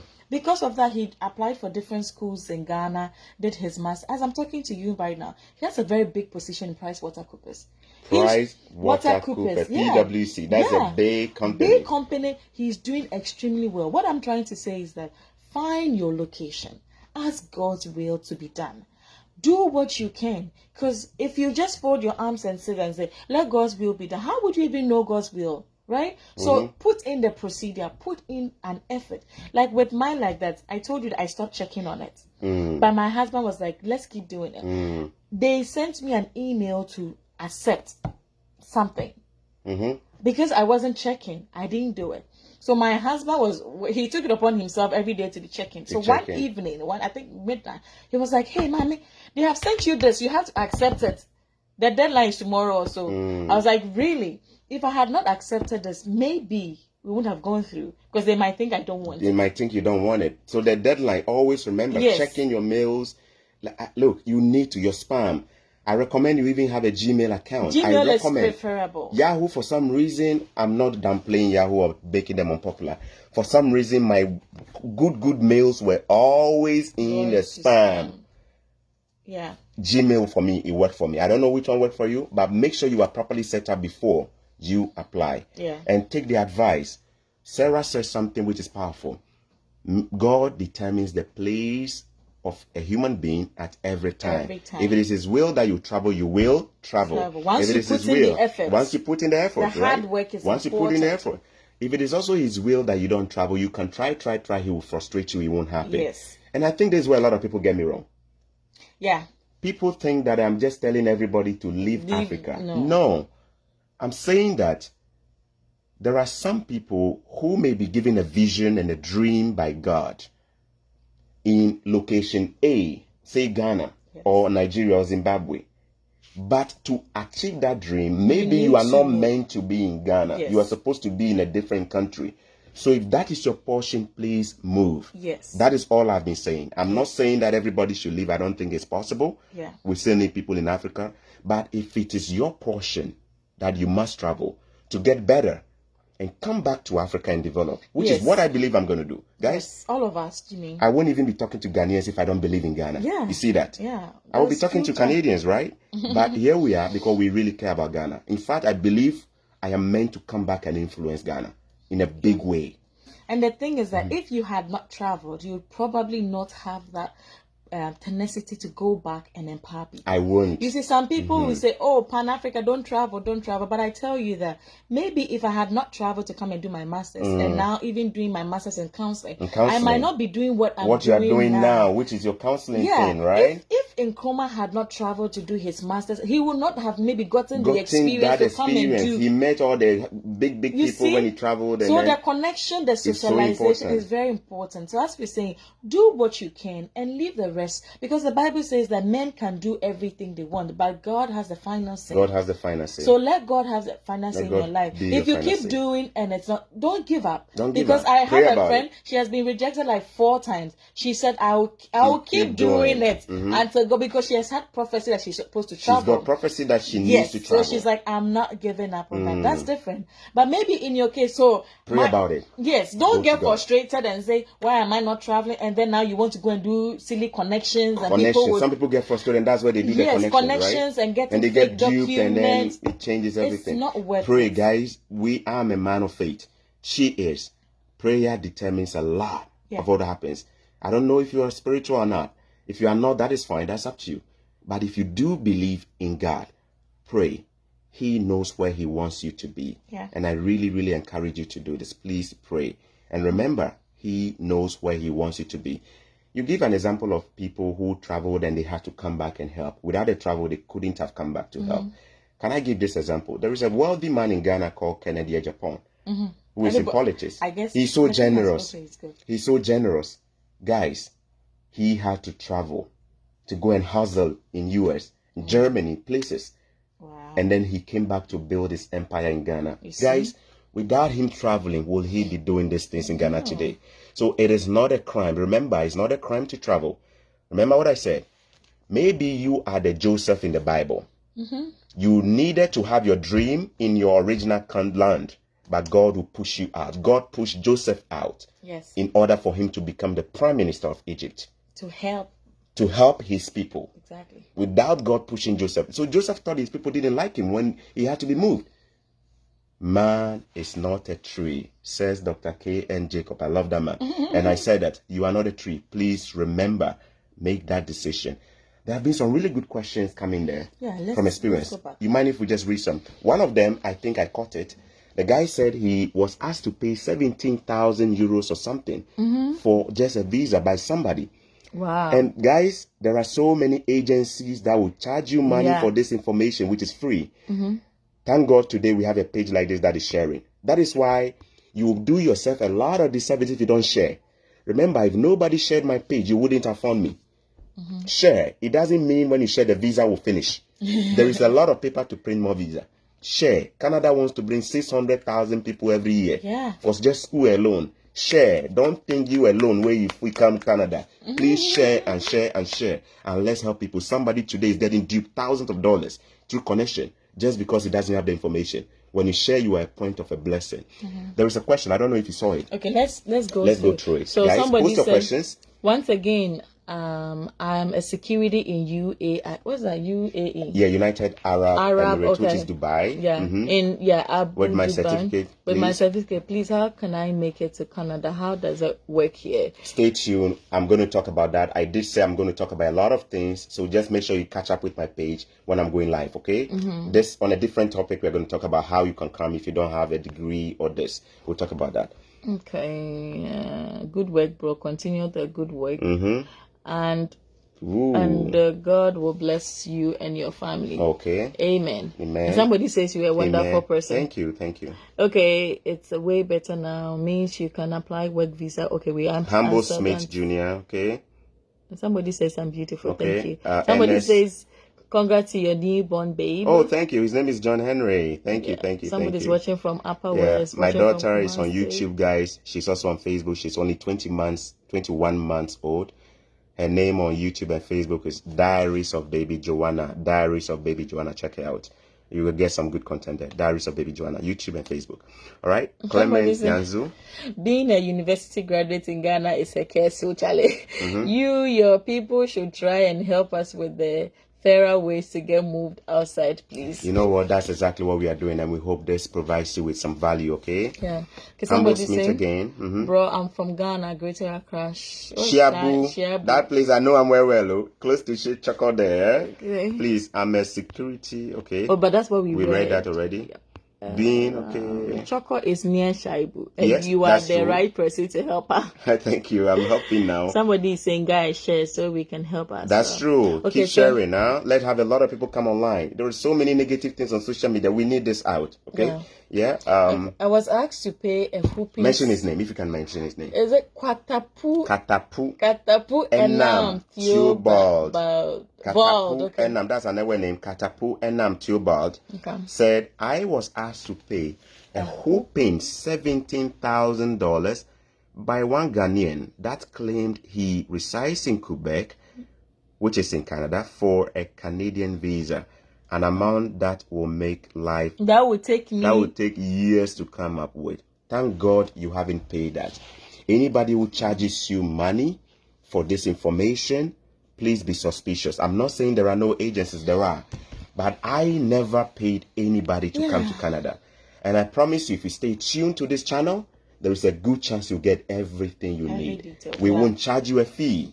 I'm doing this from the heart of my heart. I share. I believe in sharing. I've been doing this for a long time and I still share. I believe in that. So please keep sharing. Help people. Tomorrow, somebody is going to get duped tomorrow through connection. Just because they don't know this. Share. That is how you save somebody. All right? Can we go on? From Kaswa to Canada, Scotete. And somebody's saying that Ibrahim Awito Western Zekinani.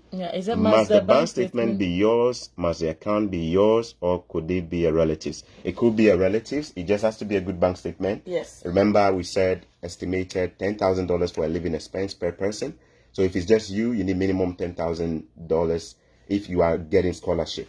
If you are not on scholarship, then you need to prove that you can pay the fees plus the living expenses at the same time. So a relative's bank statement can help. In my situation, I had a very good friend who guaranteed. Nice. So you see, that was not even a relative. So the most important thing is a genuine bank statement. And I did an affidavit where the person guaranteed on paper legally that he's going to help me, right? So the affidavit also helped me, which makes the embassy see that this is a genuine, you know what I mean, right? No fake documents, guys. No fake They are now sophisticated. No fake documents. You want us to go on? We are wrapping up, guys. So let's just go on. If your question was not read, please feel free to post it again. Yeah. Okay. Tokyo. Somebody. Okay. So, oh boy. From Kaswati. I'm really enjoying the video. Big ups to you. Thank you. That's Jessie Abdullah. Jeanette's, my wife's junior brother. Nice. Thank you. You're enjoying it. Okay, another person. Please highlight the process for acquiring the funding, or was it automatically awarded? For her, it was automatically awarded because of a class when she applied. But she knew before she applied she was going for funding. Remember, guys, I did a video yesterday where I talked about this. So please go back and watch how to come to Canada on scholarship. There is a video there on this, okay? So that answers your question there. Answer on Can you just say it quickly? No, I want us to focus on specific things at the same time. Okay. Sometimes when we keep longer like this, somebody's bundle, right? Yes, so internet. Yes. Okay, watching it from Tokyo, Shibuya, Japan. Shibuya in Japan, Tokyo. Okay. And who is this? Frederick Echampon. God bless you for your good work you are doing. You make me remember my story to coming to Japan. You have to share. Frederick, please get in touch. One of these days I need to interview you live, okay? So you can share your story, okay? Please get in touch. All right, let's go on. Gabriel Kwao Odechi says, yes, you are right. Canada, Japan recently cut sort for a cardiothoracic center for the 37. Wow, God see, bless without him. This man traveling and hustling and washing dishes, will he come back? So those of you bashing people who travel as if they've committed a crime. A suicide for traveling is not a crime. All right. Okay. So scrolling down, I think Facebook needs to work on this. So the more you scroll, sometimes they miss it. Mohammed Kamkambo Ibrahim. I have an HND and a 2-year top-up degree. A 2-year top-up degree and an HND. I think the combination of a degree and an HND, you could use that to apply for a scholarship. Yeah. The most important thing is that there is a degree component of your credentials. If it was just HND, I would say scholarship would be very, very much no. Yeah. But once you have a top-up degree with something like an HND, please put them together. And remember, when you contact the schools that I shared, try and reach out to somebody in the department, like a professor or something. It's good though. Like you remember what she did? She contacted somebody, right? And be nice, write decently, and let them know you are interested. Blah blah blah. They might advise you and assess your document even before you apply. Yes. All right. And I will be more than happy to even assist you if you get in touch. Thank you so much, Mohammed Kakambo Ibrahim. Scotch me again. I'm a truck driver in Saudi Arabia port. Yes, can you come in? Yes, provided your minimum is a high school. You can come in if you can pay your own fees. Watch out for my video on that. So stay tuned, Scotch. I will talk about that. Okay. I'm a nurse and I want to be in Canada. Menu. This is from Kenneth Menu. Yes, nurses. I will talk about that. Express entry is there for you. You can also come as a student, but not on scholarship. They don't give scholarship for health sciences like medicine and nursing. I'm yet to see a scholarship, guys. I don't think they give. I haven't seen any yet. The reason is because those guys make a lot of money, huh? So most likely so MBA, the express entry will MBA, nursing, medicine, they don't. Pharmacy, they don't. But social sciences, psychology, engineering, computer science, they do give scholarship. All right. So let's go on. So stay tuned. I'll be talking about that in my other videos, guys. All right. Okay, he said my chances. Okay, if you have questions, please, let's take questions from her. That's what I'm interested in, okay? I can see people have questions on different things. I want to know if you have questions for our guest today. Okay, Frederick says, congratulations to your new Thank you, Frederick. Yeah. Delali, Governor. I have the desire to travel to study abroad, and I have a WASI certificate, but I don't know where to start from. WASI, you could come through college, but with that, you have to pay your own fees. Yeah. I will be talking about that next. So, guys, stay tuned. Right? All right? We'll talk about that. Stay tuned with my page, okay? Let's go ahead. Share. Freddy says, please share. Givers never lack. Sharers never lack. This one too says that Let's mention the name. I'm going to try mentioning the name. I don't know how to mention that one. Ihe Madilochu Omez. Okay. Ihe Madilochu Omez. This name sounds very Igbo. Omez. Okay, let me know if I got it right. But he says, hi, I'm a truck driver living in South Africa. How do I migrate to Canada? If you have a minimum of a high school and you can afford to pay your own tuition, yes, you can come to Canada.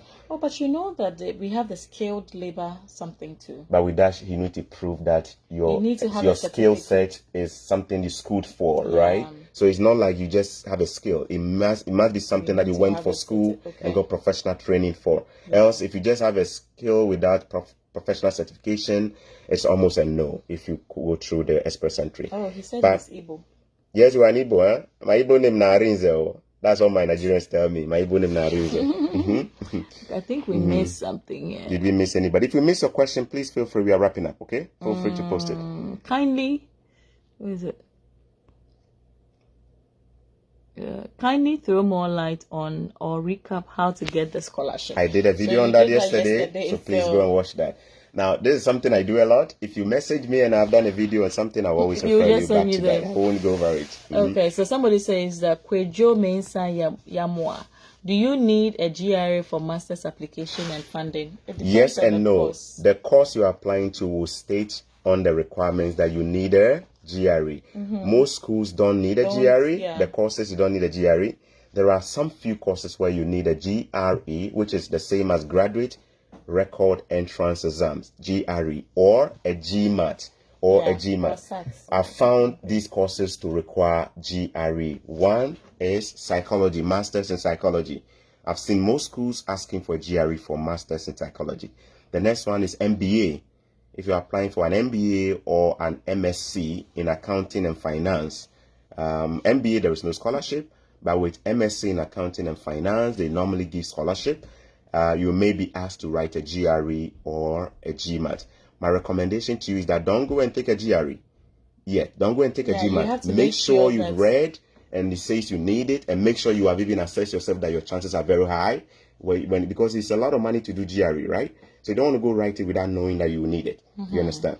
So I hope I answered your question. Anson Nevis, I follow you on TikTok as Kofi. Are you on TikTok? No, I don't believe so. My daughter is on TikTok as Baby Joanna World. Maybe that's what she's saying. But I don't remember I have a TikTok. Maybe it's my daughter. I am on Twitter. I'm on Twitter as Man on Mission 99. I'm on Twitter as Man on Mission 99. I'm on Instagram as Choco Millionaire. And also another account on Instagram is Man on Mission 99. I'm on mission to inspire people. All right, thank you. Any other question? We don't have. I don't think we have any other question. Woo. No, that's it. I think we've read through that. We've read all. Okay, I think we've read all. Now let's begin to wrap up. Sarah, thanks for sharing your life with us. Life in Canada when you came here, was it rosy? No. Was it perfect? No. No problem? No. Quickly just take us through that so that those who, we are not selling you good side alone. Yeah. If you went to struggle, we're going to share with you. Was it rosy for you? No. See, you had scholarship. You came with your husband. He's going to get a job, but was it rosy? So you had a newborn. Was I'll it rosy? try and just summarize it. Yeah. You know, most people in Ghana or other African countries, immediately they hear that you have traveled, buy me a phone, send me money. But I tell you, life here is not easy, especially the first 1 to 3 years. In Canada, it's not fun. Because I came here with my newborn who was barely 4 months old. And my husband had to quit his job in Ghana. He's an IT developer. He quit his job in Ghana, came here. And for the first month or so, you apply and apply. You know the application. You have to apply for jobs, interviews. He went for even interview in Windsor, took bus. 5 hours away. Yeah, he went for job interview there. He had to sleep. He was looking for an IT job at that time? Yeah, he was looking for an IT job, no response. Do you know the first job my husband did? Call center? No. Okay. He was cleaning the cinema. He was cleaning the cinema. Yeah, this is an IT developer. Guy who has a first degree, who was working. He had to clean the cinema. 10 cinemas. It's like National Theatre. 10 of them. Wow. And they started from 2 a.m. to they had to finish in the morning, 6 a.m. Within that 4 hours. But you know, you have to be versatile and the type of a person who is willing to do anything to make it work. I know some guys would have said, why would I do that? Because after that time, you're applying for your IT job. It's not coming. I was just taking $400 per week for the TA thing. $400 bi-weekly. Bi-weekly for every the 2 months. TA. Every 2 weeks, we're giving $400 as for being a teaching assistant. Yes. So you get that when you get a master's program, which I said can support you. But in your case, in my case, I had a family. 2 other people, so it was tough. Your rent and my rent was different because now I'm a family. So you needed more than 1 bedroom. Yes, I can't be in the students. You couldn't be with students like that and your stuff. So we had to pay for our rent. Your rent will be double mine. Yeah. You were single when you came. I was single, so I was paying $350, and you were paying a lot. I was paying like $900 when we came. Wow, that's more than 3 times what I was paying in rent. Yes. So how can $800 a month take care of $800 a month with a $900 and something in rent? That's and then don't forget I had a baby. You had a baby. And when you come to Canada here as a student, you don't get the child benefits right away. You have to be here for 18 months to qualify for that. Can I check this in? Yes. So in Canada, if you have a child and your child is less than 18 years, whether you are a Canadian citizen or not a citizen, so long as you are here with a child and you are legally in the country, you get a child benefit. Get a benefit from the government every month. It's called free money. Free money for to giving birth. To support you. It is between $400 to $600, depending on. Some get more, depending on your income level.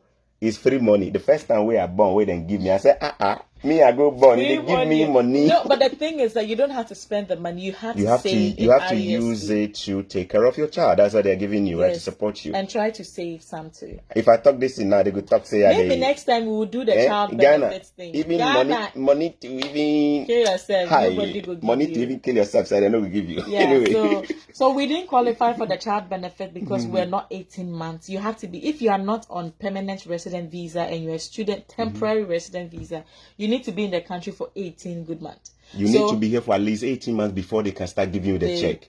You know, be say you just come 1 month, they will start giving you. Unless you come on permanent residence. Unless if you're a permanent resident, meaning if you came straight as a permanent or what we call green card in US, then with that straight away they begin giving it to you. Yes. But if you're temporary, if you're a temporary resident person, meaning that you are not here to stay permanently like a student, open work permit.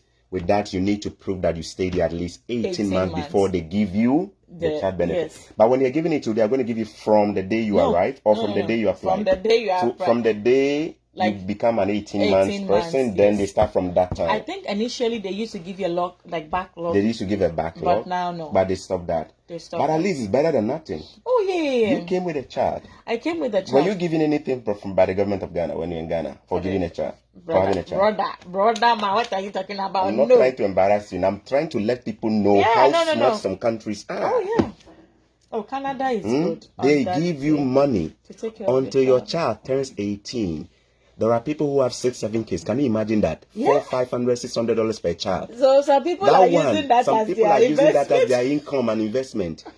Some of us, with a bomb, my papa get plenty. My father had plenty children. Imagine if the government of Ghana was giving 1 naira or 1 cedi. No, They know they give you. Now only belly full. Where did they do?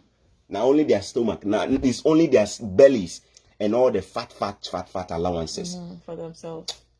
Thunder will fire them one day. The time. So, all right. So it was tough for us because I didn't have any extra support. It was just so my husband had to do the cleaning job.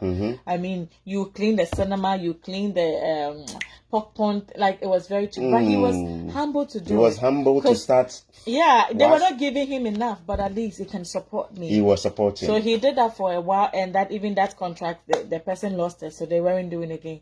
And then he started working with a call center. A call center? You know, he doesn't like talking. Like somebody, your husband doesn't like talking, but he ended up finding a job in a call center. He had to do a call center job for like 3 minimum months. Wage call center. Minimum wage, and he was ready to do it to support us because the family need to keep going. Yeah. So he did that for a while before, by God's grace, he got the IT job. So whilst he was doing that, he was still applying for a job that matches what he likes doing, his qualifications, which is software, IT stuff. Yeah, and he got it. He got it, and that was the breakthrough. That was the breakthrough. That was when he started having a breathing. Yes, at least, because at least now he can do a job that he loves. That like he has it, and even the interesting thing that with that particular job, he didn't even have to. He didn't even have to apply for it. The person saw his CV on LinkedIn. So he was like, "But what are you doing at Cytel? Like, what are you doing with this call center when you have an IT?" With all your qualifications. Somebody, the employer, reached out to him on LinkedIn. Yes. And then he was like, come to my office. Let's discuss this and see how it goes. He went there. The guy said, I think you are qualified. We're going to give you a job. He didn't even apply. And then he just got a job like that. Are you listening? So, the husband got an IT job through LinkedIn. He didn't apply for it. The employer saw his profile and went after him. And said, young man, you got this credential. What are you doing? And I think it was good because he was working in a course, because the man saw that he's hardworking. He's ready to work. He was ready to work. Somebody will say, he was ready to start from the beginning. Somewhere, Somebody will say, until I get my field, I'm not working. I hope one of the listening. Some of you. Yeah, now big position where you get. You come, you don't want to start from beginning. Kennedy Japan was cleaning dishes. Yeah. Me, I was a taxi driver when I finished my master's. Guy, you have to know the kind of job I've done? When I finished working in the factory, I worked in a factory. I was a taxi driver. My God. Look, when I was leaving Ghana, I said, me, poverty, lie forever. Even when I finished my program, I was working in the banquet hall. I was serving dishes and cleaning the banquet hall. So, you should be ready to start from somewhere. Be ready to start. It's called humility. Yes. If you can't start small, he won't trust you with something. Be faithful in little things, and he will increase you. So imagine you being here cleaning in the cinema and somebody in Ghana say, oh, our brochure, he's in abroad, send me dollars. Like, so those of you who have been asking people for dollars here and there, please, you don't know what we go through here. And let me just wrap up because our kids are awake. Our kids are awake. We need to wrap up. Else they come and take over there. Yes, and when we came here, we had no car. Jimmy you was had the no one. Car and you have a newborn. We had a newborn. Jimmy, maybe next time we have to do about life in Canada when you had no car. I felt for you when I saw you. I was heartbroken. Jimmy had to be coming for us for church service and sometimes for grocery, and then pushing the stroller in the snow. Jimmy, it got to a point I was so cold, I was freezing. I asked God, why did you bring me from hot Ghana to this cold country? Like, you freeze, your ears will be freezing, and I had a baby. Your ears was freezing. And the snow will be so thick, you can't even you were push the because you had no car, you couldn't afford it. But my parents will call me and encourage us, and you say that it's going to get better. And my friends, like you and others, we say we all went through, it's going to get better. And to the glory of God, it been 6 years. I'll be 6 years this year. And now you're driving better car. It's getting better and better by the day. And we keep trusting God. So it's not like now you both have better jobs. Yes, by God's grace, I'm doing my another master's. And you are even working still. Yes, we've not reached there yet, but it's better than we can. Okay. And I will say that you keep trusting. Keep trusting God. And be ready to start from start. It's not like immediately you land in Canada, boom, everything is fine. No. You might have to go through some bumps. Some people get lucky, they come and everything works. Yes, and some people give false impression. Some people give false impression. When they arrive here, okay, some people will be working like 3 jobs or so, and then they will be buying flashy things in Ghana, sending money, making you feel as if it's a 9-day wonder. You just come and the money is on the tree. I'm telling you, it's not rosy, my dear brothers and sisters. So don't be following. It will get better. It will the get system better. Here, you will get a job. Yes. It's not going to be, everybody gets a job. Yes. Just that maybe you have to wait and wait and wait and then you get a job. Sarah's son is up and calling Sarah. So guys, I hope you are getting value from this interview. I am. In fact, I've been inspired just listening. There is a portion of a story that I never knew until this interview. And my spirit is alive just by sitting with this woman. Is your spirit alive as well? I hope that is it. Yeah, that's right. I hope that is your portion. Huh? Sorry, guys. All right. So your situation is better. You are telling people to be willing to start afresh. Yes. Don't have pride. Be willing to start afresh. Yeah. Be faithful in little things, and He will trust you with more things. Yeah. Just to chip in, a friend of mine was the manager for airports. She was the regional manager. But it got to a point she felt like she needed a better thing for her children, because the education here, of course, is top notch, and then you get a child benefits too. Do you know that she let go her managerial position? She was a manager of a regional. She was traveling like crazy. She could go anywhere. She let go of that, came to start afresh here. She came to do her master's in education or something, just to get the opportunity to travel. I know your friend. Yeah, I don't want to mention it. Yeah, she started working in the bank as a teller. As a teller. She was really a position she wouldn't have taken. No, because she was a manager for. But she sacrificed that just to give her children a better future. Now sometimes the children are doing so well. They are she's doing well now. She's gotten a better job. So guys, be ready to start from somewhere. If God gives you the opportunity to travel, be ready to start from somewhere. It's not going to be so easy. Even if it has to be working in the hotel, whatever, keep pushing. The better job will come. Yes. You will get it. You will get it. And it will pay off. I know somebody who was with a big telecom company in Ghana, big position. He left. Yes. And he started afresh. And he's here. He's a friend of mine. He's probably even watching. Yes. And I know him. It's worth it. And he's doing well now. Remember, you were looking at me today thinking that it's all like, I finished my school. I worked in a factory. And on top of that, I was doing taxi driving. And on top of that, I did a lot. I used to, guys, another time I'll share the story. And you're going to know what we did. You have to share your experience. I knew my breakthrough will come. And I knew this country is a place that works. Yeah. Not like Ghana where you keep burning and burning and nothing happens. Here, it will surely happen. I will also encourage you to have a LinkedIn account. My LinkedIn account has been dormant, but based on what you just said, I'm going to keep it active. Yeah. Employers, especially if you travel, employers might find you just on LinkedIn. My current job, I contacted the recruiters myself. You contacted the recruiters yourself? Yes. I got in touch with them. I told her, I've been applying. You guys are not minding me. I've been applying. You guys are not even looking at mine. I have this and that. Could you please take a look? And then you got it. So, getting in touch with people, it doesn't matter. It works. Behind. Ask questions. Because the thing is that thousands of people are applying. They might not even be able to go through all the CVs. But once you get in touch, they've gotten your name. They know they can tell you are determined. So they can just go back and go and check it. Dawn, you want to come in the camera? No. Do you want to come in the camera, please? Mama is almost done, okay? Yes, you're almost done. I'm going to buy ice cream, okay? Yeah. Please wait. Mommy is coming, okay? Yes. All right, guys, we're going to wrap up. Yes, we have to. So, our bosses are awake. Our bosses, the owners of the house are here. That's why we have to wrap up now, okay? Yes. So, thank you so much for sharing your experience. This woman is a blessing. I encourage you to follow her page. Can you type your page name down there? I'm still getting used to this, if you don't mind. I think there is a place where we can type, right? Okay, don't comment. It's words of wisdom. Can you spell it, please? WORDZ. WORDZ. Words of wisdom. Of wisdom. Marriage and relationship. Hyphen. No. Is there a hyphen? No. So words of wisdom, marriage and relationship. Yeah, I think maybe a hyphen. And my name is Sarah Amafu. Name is Sarah Amafu. AMAFU. Amafu. That is her name on Facebook. Go follow her. Check out her page. Relationship issues, marriage issues. She's the right person, huh? She's the right person to talk to, okay? All right. She will be your Bimbo Odukoya, the late Nigerian counselor. She will. Okay. Thanks so much. I started when I want my caption. I said that your story is a story of grace, faith, and tenacity. I've seen all of that in your interview. Grace was behind you and ahead of you. Faith, you had it. You're a woman of faith. Oh, yeah. And we need faith, guys. We need faith. And tenacity, you never stop pushing. You keep pushing. You never stop pushing. You had all of that. We are still pushing. You are still pushing. Thank you so much. For those who are watching now, I want to ask you this. You are in a better position now. Some people say we should all come back to Ghana and develop.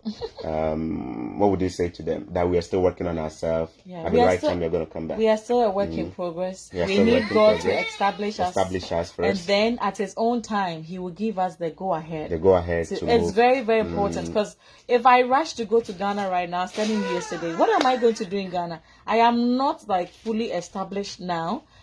What am I going to? Am I going to now apply for a job?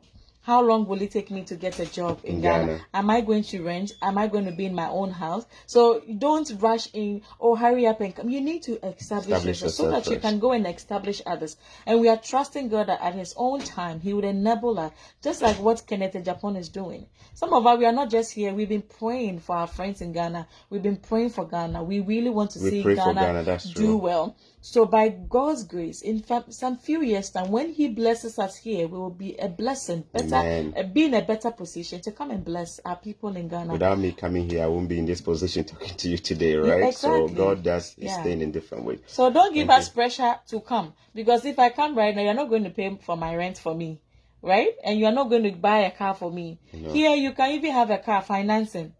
Most of us don't buy a car right away.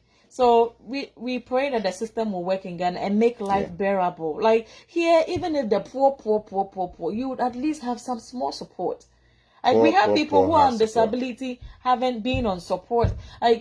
But in Ghana, if you are broke, you are broke. Yeah. That's the scariest thing in Ghana. That's true. If you are broke, you are. You are broke. You are broke. If you can't pay your child, the government has all kind of support. You see, like on my page, they give like you check, you're this, they give you all kind of checks. You see, right? You are sick. You apply. The government pandemic. will give the we're pandemic. Giving 2,000. Yeah, like as a student, I'm pandemic, a student. We were giving $2,000 every month. Look, every month $2,000 during the pandemic. Some people are still taking it. Yeah, some people are still taking it. Right? Those who have been affected with work and all that. My wife delivered just during the pandemic, and so she didn't go back to work. She was on maternity leave. And I'm talking about our first child. That was in 2019 when we delivered. We delivered, and then 2 months after that, the pandemic hit. So at that time, she was on maternity leave, and she was supposed to return in a year's time, but the pandemic is still here. At that time, the government had introduced their benefits of whatever it is. She hasn't gotten back up to now. We have even had our second child, and government is still paying her money for being home. Yeah. Guys, I they tell you, money where you go take even buy poison drink, government no go give you. And we have both of us, we have really struggled. Like my parents taking care of 5 children, taking us to school. It's been a struggle. But I tell you, Ghana, if you don't have anybody, you don't have anybody. If you are broke, you are broke. If you are broke, you are It just had to be God's grace intervention. People like intervention. We are living on a grace. Yeah, Ghana, there is grace. So if you get opportunity and you can travel, Master, if it means going sleepless nights, days, applying and doing everything, do it and trust God. If it's my favorite friend from China is here. Let me acknowledge her. Josephine Bafo, she was not well. Thank God that you are well now. You've not been well for a while. Work. She said the system will never work in Ghana until these people are gone. I agree. Until the corrupt government systems we have are completely disbanded, and we have men of integrity led by God who genuinely care. People like I won't mention them, Kagame, people who really care about leaving a legacy, get into power. It will be difficult. It will be difficult for the countries in Africa to move forward. Corruption is the number one enemy of progress. Those who benefit from this will do everything to protect their corruption. It won't. So that is what we need to pray for. Leadership that is righteous, leadership that is meant to leave a legacy, not by yourself. Thank you, Josephine. I think there was a question from Collins Boahin, Kenya. Can I get your email? chocomillionaire@gmail.com. chocomillionaire@gmail.com. That's my email. Collins had a question. I think you asked a question whether you said you were an accountant. Did I? You are good at this. Can you quickly check if you have 1 or 2 questions and then we wrap up, please? Okay. Guys, we are ending in the next 2 minutes. We wanted to do only okay? 1 hour. And we wanted to do 1 hour. We've done more than one. There was a question that I saw from Collins. Collins, your question is gone. Oh, okay. My background is accounting and my wife... This from Collins, Boahin, Kenya. My background is accounting. Okay, go ahead.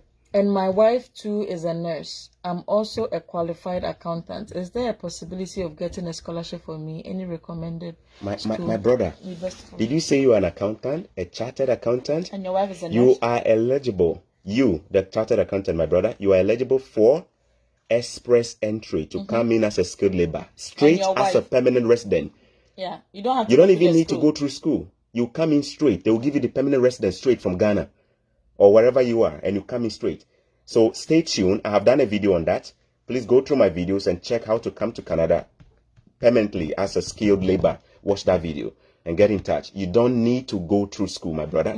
Chartered accountant. I have a lot of friends who are chartered accountants and they came here straight as permanent residents. You are eligible. Your wife doesn't even need to do anything. You are eligible as a chartered accountant to come as a permanent resident. No need for school stress. No need to spend money. Straight, you can apply, and they will give it to you like a straight green card or straight permanent resident. And most people are getting that. People are getting it. I know accountants. Mine came straight like that as a permanent resident. I know 2 Nigerians and 1 Ghanaian who live in our city who came here as chartered accountants straight. Wow. They didn't even have to do. They come straight, permanent resident from day one. Free healthcare. You don't even pay for healthcare. Yeah, it's all about information, guys. You don't even pay for healthcare, and you don't even need a work permit when you come as a permanent resident, right? You don't need a work permit. Meaning, if you work plenty hours non-stop, you are eligible, my brother. You are eligible. Get in touch. Remember, before you contact me, go through my page. I always will not respond to you. Even if I respond, I'll refer you back to. If there is a video I've done on it, please be sure to go through it, okay?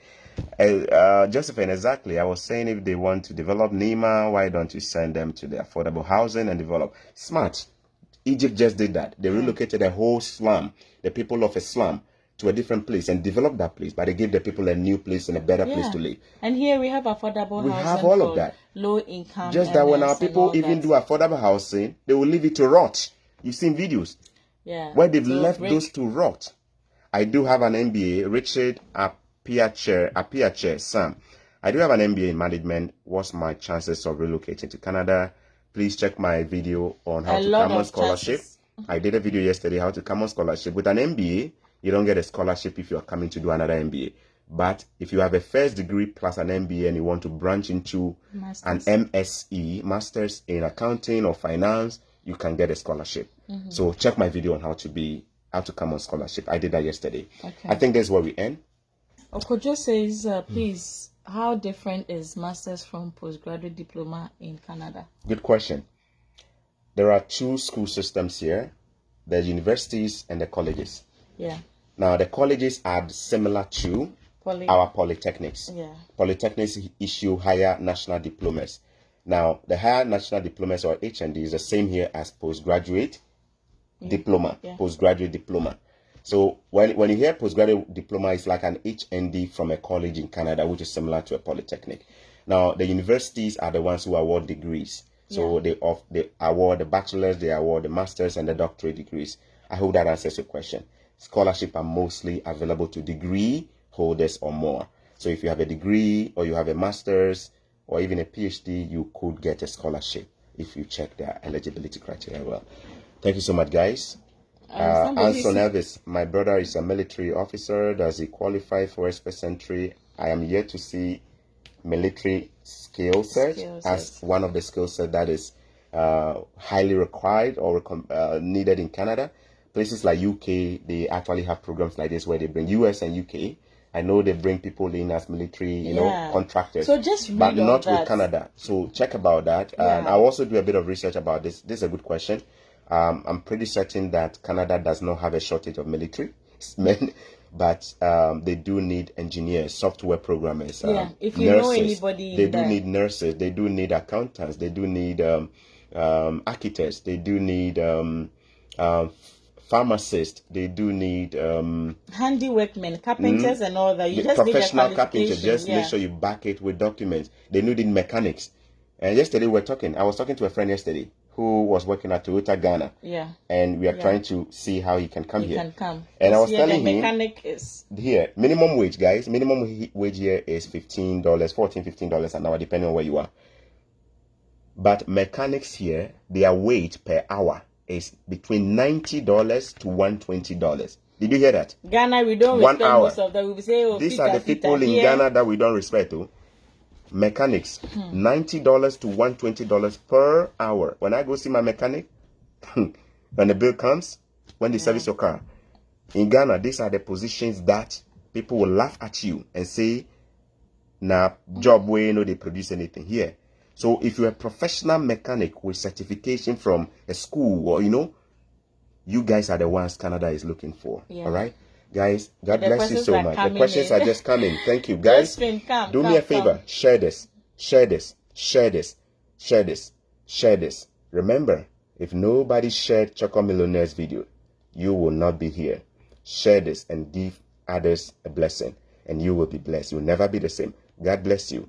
This has been Choco Millionaire, coming your way with the woman from the counseling page called Words with a Z at the end. Words of Wisdom. Marriage and relationship. Look for her on Facebook. Her name is Sarah, Sarah, space Amafu, Amafu. Send her a request. She's got a lot of smile and she'll be happy to help you. God bless you. We'll see you again for another session. Love you all. Bye. We love you all.